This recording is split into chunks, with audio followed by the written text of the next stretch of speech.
नमस्कार मित्रांनो. आजच्या व्हिडिओमध्ये आपण जिल्हा परिषदेमार्फत जी आरोग्य भरती घेतली जाणार आहे, तर त्या आरोग्य भरतीमधला जो तांत्रिक घटक असणार आहे, जवळ-जवळ या तांत्रिक घटकावर 40 प्रश्न विचारले जाणार आहे आणि प्रत्येक प्रश्न हा 2 मार्काचा असणार आहे. त्यामुळे तांत्रिक घटकावर एकूण 80 मार्काचे प्रश्न असणार आहे. म्हणून या 80 मार्काची परिपूर्ण तयारी करण्यासाठी आपण आजपासून एक नवीन सीरीज चालू करत आहोत. हा या सीरीजचा पहिला भाग असणार आहे. यामध्ये आपण आत्तापर्यंत आरोग्य भरतीमध्ये जितक्या काही परीक्षा झाल्या असतील, तर त्यातले जे सर्व प्रकारचे जे प्रिव्हियस इयर क्वेश्चन असतील, तर त्या सर्वांचा आपण आढावा घेणार आहोत आणि त्याचबरोबर आपण काही वन लाईनर स्वरूपातही प्रश्न घेणार आहोत. आता आपण जे आयोगाचे प्रश्न असतील इथून मागे विचारलेले आरोग्य भरतीसंबंधी तांत्रिक या घटकावर आधारित, तर त्यांचा आपण अभ्यास करणार आहोत. आज आपण जवळ-जवळ 45 प्लस प्रश्न घेण्याचा प्रयत्न केलेला आहे. आता आपण ह्या सर्व प्रश्नांना सुरू करू. आपला पहिला प्रश्न इथं काय आहे?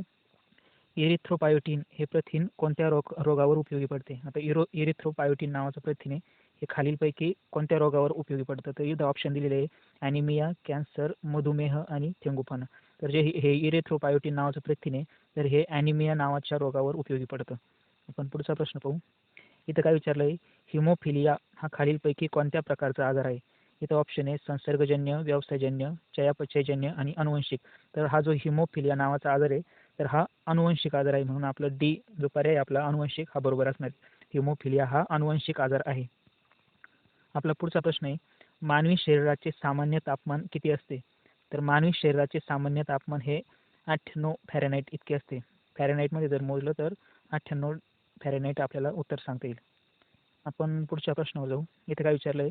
निद्रा रोग कशामुळे होतो? तर निद्रा रोग हा खालील ऑप्शन दिलेले आहे. त्यामध्ये प्रोटोझेन, विषाणू, बॅसिलस आणि अझोल्डा. तर निद्रा रोग हा प्रोटोझेनमुळे होतो. आपण पुढचा प्रश्न पाहू. मानवी शरीराचे सर्वसामान्य तापमान टिंब सेल्सिअस असते. जर मानवी शरीराचं तापमान हे सेल्सिअसमध्ये विचारलं तर हे 37 डिग्री सेल्सिअस आणि फॅरेनहाइटमध्ये जर विचारलं तर 98 डिग्री फॅरेनहाइट इतकं असतं. हे पाठ करून ठेवायचं. आपण पुढच्या प्रश्नावर जाऊ. इथे काय विचारलं आहे? अन्न तयार करण्यासाठी वनस्पती हवेतील कोणत्या वायूचा उपयोग करतात? म्हणजे जे वनस्पती प्रकाश संश्लेषण क्रियेमार्फत अन्न तयार करतात, तर ते अन्न तयार करण्यासाठी हवेतील कोणता वायू घेतात? इथं दिलं आहे प्राणवायू, त्यानंतर कार्बन डायऑक्साईड, हायड्रोजन आणि नायट्रोजन. तर वनस्पती अन्न तयार करण्यासाठी हवेतील कार्बन डायऑक्साईड या वायूचा उपयोग करतात. आपण पुढचा प्रश्न पाहू. इथं दिलं आहे टिंब हे मोनोकाइक सायकोसोमॅटिक विकृती आहे. तर सायकोसोमॅटिक विकृती किंवा मोनोकाइक विकृती कशाला म्हणायचं? तर इथं ऑप्शन जो बी पर्याय दिलेला आहे ब्रॉन्कियल अस्थमा, याला मोनोकाइक विकृती किंवा सायकोसोमॅटिक विकृती असं म्हटलं जातं. आपण पुढच्या प्रश्नावर जाऊ. इथं काय विचारलं आहे? खालीलपैकी कोणत्या आजाराचे महाराष्ट्रामध्ये निर्मूलन झाले आहे? आता खाली काही आजारांची नावं दिली, त्यामध्ये हत्तीरोग, नारू, रेबीज आणि वरीलपैकी नाही. तर महाराष्ट्रामध्ये ह्या पर्यायामध्ये निर्मूलन झालेला आजार म्हणजे नारू. तर महाराष्ट्रातून नारू या रोगाचं निर्मूलन झालेलं आहे. पुढचा प्रश्न, खालीलपैकी कोणता आजार हा असंसर्गजन्य आजारांच्या प्रकारामध्ये येतो? तर खाली काही आजारांची नावं दिलेली आहे, तर ह्यापैकी कोणता आजार हा असंसर्गजन्य म्हणजे संसर्गामार्फत पसरत नाही, असंसर्गजन्य आजार आहे? तिथं आजारांची नाव आहे मधुमेह, उच्च रक्तदाब, मानसिक आजार आणि वरील सर्व. तर ह्या प्रश्नाचं बरोबर उत्तर आहे वरील सर्व. कारण मधुमेह, रक्तदाब आणि मानसिक आजार तर हे सर्व असंसर्गजन्य आजार आहेत. आपण पुढचा प्रश्न पाहू. इथं काय विचारलं आहे? मूळव्याध असलेल्या रुग्णाला टिंब आहार घेण्याचा सल्ला द्यावा. तर कशा प्रकारचा आहार घेण्याचा सल्ला मूळव्याध असलेल्या रुग्णाला दिला पाहिजे? तर तिथं खाली ऑप्शन आहे फायबरयुक्त, प्रथिनयुक्त, लोहयुक्त आणि कॅल्शियमयुक्त. तर जो मूळव्याध झालेला रुग्ण असेल तर त्याला फायबरयुक्त आहार घेण्याचा सल्ला द्यावा. इथं काय विचारलं आहे? खालीलपैकी कोणता आजार हा लवकर बरा होतो? तर इथं ऑप्शन आहे सर्दी खोकला, चिकनगुनिया, हिवताप आणि विषमज्वर. तर लवकर बरा होणारा आजार आहे ऑप्शनमधून सर्दी खोकला. तर सर्दी खोकला हा लवकर बरा होणारा आजार आहे. पुढचा प्रश्न पाहू आपण. एकपेशीय प्राण्यास टिंब असे म्हणतात. इथं ऑप्शन आहे जीवाणू, कुहरंत्री, आदिजीव आणि परजीव. तर जे एकपेशीय प्राणी असतील तर त्यांना आदिजीव असं म्हटलं जातं. एकपेशीय प्राणी म्हणजेच आदिजीव. पुढचा प्रश्न पाहू आपण. इथे काय विचारलं आहे? जंतूपासून रोग उद्भव हा सिद्धांत कोणी मांडला? तर इथं आपल्याकडे ऑप्शन आहे Louis Pasteur, Robert Koch, McMahon आणि पफ. तर जंतूपासून रोग उद्भव होणे हा सिद्धांत लुईस पाश्चर या शास्त्रज्ञाने मांडला. पुढला प्रश्न पाहू आपण. जीवशास्त्रानुसार मृत्यू केव्हा होतो? तर मृत्यू ही संकल्पना इथं विचारली. तर जीवशास्त्रानुसार मृत्यू म्हणजे काय? तर इथं ऑप्शन पहिला आहे जेव्हा शरीरातील सर्व पेशी मरण पावतात. दुसरा ऑप्शन आहे जेव्हा श्वास बंद होतो. तिसरा ऑप्शन आहे जेव्हा हृदयाचे ठोके बंद पडतात आणि चौथा ऑप्शन आहे जेव्हा डोळ्यामधील बाहुली स्थिर होते. तर जीवशास्त्रानुसार मृत्यू म्हणजे काय तर जेव्हा शरीरातील सर्व पेशी मरण पावतात तेव्हा मृत्यू होतो असं म्हटलं जातं. आपण पुढचा प्रश्न पाहू. ताकामध्ये टिंब हे जीवाणू असतात. तर इथं काही जीवाणूंची नाव दिले.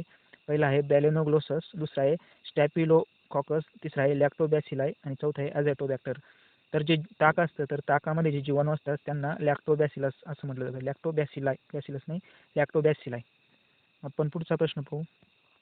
इथं काय विचारलंय डाऊन सिंड्रोम या रोगामध्ये किती गुणसूत्र असतात. तर डाऊन सिंड्रोममध्ये एकूण 47 गुणसूत्र असतात. आता सामान्यपणे मानवाच्या शरीरामध्ये 23 गुणसूत्रांच्या जोड्या असतात. त्यामुळे एकूण जर गुणसूत्र पाहिले तर मानवात एकूण 46 गुणसूत्र असतात. पण हा डाऊन सिंड्रोम होतो यामध्ये एक गुणसूत्र वाढतं. एकूण 47 गुणसूत्र ह्या डाऊन सिंड्रोममध्ये असतात. पुढचा प्रश्न पाहू. इथं काय विचारलंय खालीलपैकी अनानील श्वसन पद्धतीमध्ये कोणत्या क्रियेचा समावेश होत नाही. तर इथं अनानील श्वसन पद्धतीनुसार काही क्रिया दिलेल्या आहे. तर खालील 4 क्रियांमधून कोणत्या पद्धतीचा समावेश होत नाही असं आपल्याला विचारलंय. पहिलं आहे दुधाचे दही होणे, अल्कोहोल तयार करणे, पाव तयार करणे आणि सायट्रिक आम्ल तयार करणे. तर या ठिकाणी जे दुधाचे दही होणे, अल्कोहोल तयार करणे आणि पाव तयार करणे हे अनानील श्वसनाचे उदाहरण आहे आणि जे सायट्रिक आम्ल तयार करणे हे अनानील या श्वसन क्रियेमध्ये याचा समावेश होत नाही. आपण पुढचा प्रश्न पाहू. इथं काय दिलेलं आहे हायड्रोक्लोरिक आम्ल असणारे फळ कोणते. तर इथं 3 फळांचे नाव दिलेले आहे आंबा, लिंबू आणि पेरू. तर हायड्रोक्लोरिक आम्ल HCl असणारं फळ कोणतं तर इथं लिंबू हे फळ याच्यामध्ये हायड्रोक्लोरिक आम्ल असतं. पुढचा प्रश्न आहे पेनिसिलिन या प्रतिजैवकाचा शोध टिंब यांनी लावला. तर पेनिसिलिनचा शोध कोणी लावला ते आपल्याला इथं सांगायचं आहे.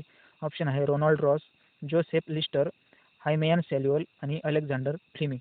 तर जे पेनिसिलिन नावाचं जे अँटीबायोटिक आहे तर याचा शोध अलेक्झांडर फ्लेमिंगने लावला. आपला पुढचा प्रश्न आहे सार्स हा रोग टिंबवर परिणाम करतो. म्हणजे सार्स हा रोग मानवी शरीराच्या कोणत्या अवयवावर परिणाम करतो ते आपल्याला सांगायचं आहे. इथं ऑप्शन आहे मेंदू, श्वसन क्रिया, मज्जातंतू आणि यकृत. तर जो सार्स हा रोग आहे तो हा श्वसन क्रियेवर परिणाम करतो. आपण पुढचा प्रश्न पाहू. दुधाचे दही तयार केले असताना कोणते आम्ल तयार होते. तर ज्यावेळेस आपण दुधापासून दही तयार करतो तर त्यामध्ये कोणतं आम्ल तयार होतं. तर इथं आम्लांचे नाव दिले फॉलिक आम्ल, लॅक्टिक आम्ल, टार्टारिक आम्ल आणि ॲसिटिक आम्ल. तर दुधाचे दही तयार केले असताना तयार होणारं आम्ल म्हणजे लॅक्टिक आम्ल. इथं आपल्याला लक्षात ठेवायचं आहे लॅक्टिक आम्ल हे दुधाचे दही तयार केले असताना तयार होतं. आपण पुढचा प्रश्न पाहू. सिकल सेल हा आजार कशाशी संबंधित आहे. म्हणजे सिकल सेल नावाचा आजार हा कशाशी संबंधित आहे. इथं ऑप्शन आहे पांढऱ्या रक्तपेशी, लाल रक्तपेशी, मेंदू आणि हृदय. तर सिकल सेल हा आजार लाल रक्तपेशी मानवी शरीरातील लाल रक्तपेशींशी संबंधित आहे. कुष्ठरोगाच्या दूरीकरणावर परिणाम करणारा सामाजिक घटक कोणता आपल्याला इथे विचारले. तर इथं काही घटक दिलेले आहेत ते म्हणजे स्थलांतर, गरिबी, गर्दी, घृणा व बहिष्कृत होण्याची भीती आणि वरीलपैकी सर्व. तर कुष्ठरोगाच्या दूरीकरणावर परिणाम करणारा सामाजिक घटक म्हणजे हे सर्व जे घटक आहे स्थलांतर, गरिबी, गर्दी, घृणा आणि बहिष्कृत होण्याची भीती तर हे सर्व घटक कुष्ठरोगाच्या दूरीकरणावर परिणाम करतात. आपण पुढचा प्रश्न पाहू. कुष्ठरोगाचे दूरीकरण म्हणजे काय. आता आपण पाहिलं दूरीकरणावर सामाजिक घटकावर कुष्ठरोगाच्या दूरीकरणावर परिणाम करणारे सामाजिक घटक पाहिले. पण कुष्ठरोगाचं दूरीकरण म्हणजे काय.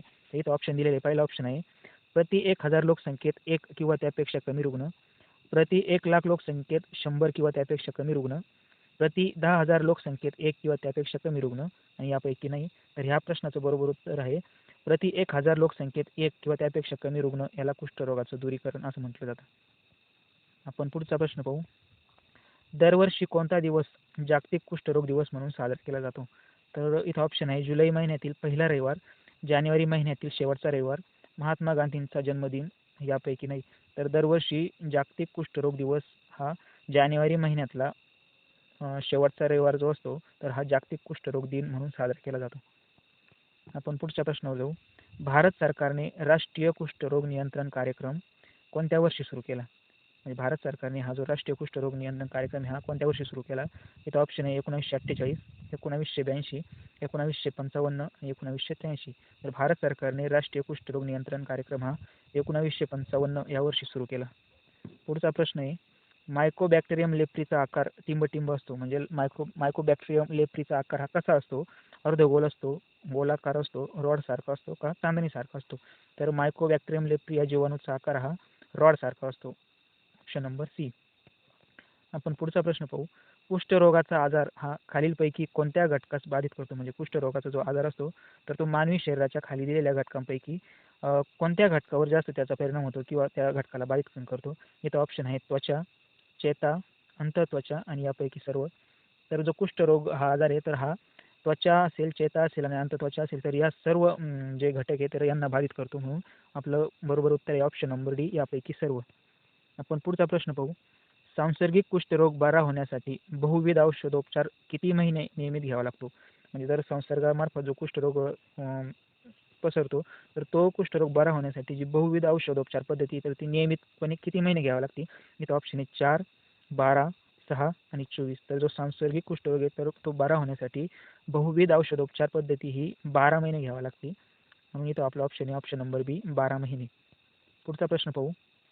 कुष्ठरोगाचा चट्टा कसा ओळखावा? म्हणजे कुष्ठरोगामध्ये शरीरावर चट्टे पडतात तर तो चट्टा कुष्ठरोगाचाच आहे का हे कसं ओळखायचं? तर इथं ऑप्शन आहे चट्ट्यावर स्पर्श जाणवत नाही, चट्ट्यावर खाज येते, चट्टा काळा असतो आणि चट्ट्यातून पाणी येते. तर कुष्ठरोगाच्या चट्ट्यामध्ये जो चट्टा असतो त्याच्यावर स्पर्श जाणवत नाही.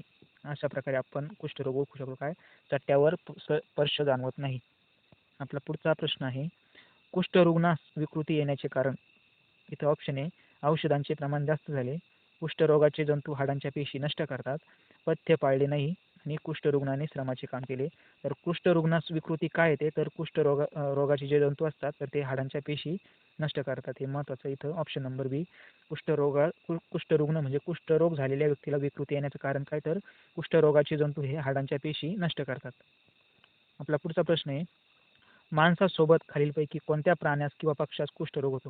म्हणजे जसं मानवामध्ये सुद्धा कुष्ठरोग आहे तसा मानवाबरोबर असा कोणता प्राणी किंवा पक्षी आहे तर त्यांना सुद्धा कुष्ठरोग होऊ शकतो? तर इथं ऑप्शन दिलेले आहे माकड, घुबड, कोल्हा आणि आर्मादिलो. तर ह्या प्रश्नाचं बरोबर उत्तर आहे माकड, कारण माणसासोबतच माकडाला सुद्धा कुष्ठरोग होत असतो. आपण पुढचा प्रश्न पाहू. कुष्ठरोगासाठी खालीलपैकी कोणती उपचार पद्धती वापरली जाते? म्हणजे कुष्ठरोग बरा करण्यासाठी कोणत्या प्रकारची उपाययोजना किंवा कोणती उपचार पद्धती वापरली जाते आपल्या इथे विचारलं आहे. पहिला आहे डॉट्स, दुसरा आहे रॅडिकल उपचार, तिसरा आहे MDT आणि चौथा आहे NDT. तर कुष्ठरोगावर जी उपचार पद्धती वापरली जाते ती म्हणजे ऑप्शन नंबर सी, MDT. पुढला प्रश्न पाहू. पायाला जखम होऊ नये म्हणून कुष्ठरुग्ण काय वापरतात? आपले ऑप्शन आहे कृत्रिम लेदरची स्लीपर, चामड्याचे बूट, MCR चप्पल आणि यापैकी नाही. तर पायाला जखम होऊ नये म्हणून कुष्ठरुग्ण MCR ही चप्पल वापरतात.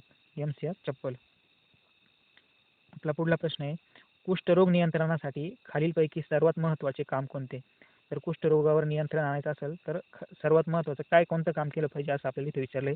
आपले ऑप्शन आहे सर्व कुष्ठरुग्ण लवकरात लवकर शोधून उपचाराखाली आणणे, चट्टा असलेल्या व्यक्तीला गावात येऊ न देणे, रुग्णांना रुग्णालयात दाखल करणे आणि जखम असलेल्या रुग्णांना जखमेवर त्वरित उपचार करणे. तर इथं आपलं जे बरोबर उत्तर आहे कुष्ठरोग नियंत्रणासाठी सर्वात महत्त्वाचं काम म्हणजे सर्व कुष्ठरुग्ण लवकरात लवकर शोधून त्यांना उपचाराखाली आणणे किंवा त्यांच्यावर उपचार सुरू करणे हे सर्वात महत्त्वाचं काम आहे. आपला पुढचा प्रश्न आहे जून 1951 मध्ये बाबा आमटे यांनी खालीलपैकी कोणती समिती स्थापून आनंदवन निर्माण केले? तर बाबा आमटे यांनी जे आनंदवन निर्माण केलं तर कोणती समिती स्थापन केली? आपले ऑप्शन आहे महारोगी सेवा समिती, राष्ट्रीय कुष्ठरोग समिती, कुष्ठरोग सेवा समिती आणि यापैकी नाही. तर बाबा आमटे यांनी जून 1951 मध्ये महारोगी सेवा समितीची स्थापना करून आनंदवन निर्माण केलं. पुढचा प्रश्न आहे खालीलपैकी कोणते विधान कुष्ठरोगाबाबत खरे नाही? आता इथं खरं नाही विचारलेलं आहे. 4 ऑप्शन आहे आपल्याकडे. कुष्ठरोगामुळे त्वचेच्या संवेदना कमी किंवा नष्ट होतात. दुसरा आहे पायास संवेदना नसलेल्या कुष्ठरोगासाठी खास पद्धतीचे पादत्राणे बनवले जातात. तिसरा आहे कुष्ठरोगामुळे हातापायामध्ये विकृती येऊ शकते आणि चौथा आहे कुष्ठरोग प्रतिबंधासाठी लसीकरण हा एकमेव उपाय आहे. तर कुष्ठरोगाबाबत आपलं चुकीचं विधान ओळखायचं तर इथं चुकीचं विधान काय? ऑप्शन नंबर डी, कुष्ठरोग प्रतिबंधासाठी लसीकरण हा एकमेव उपाय नाही आहे. त्यामुळे हे चुकीचं विधान असणार आहे आपलं.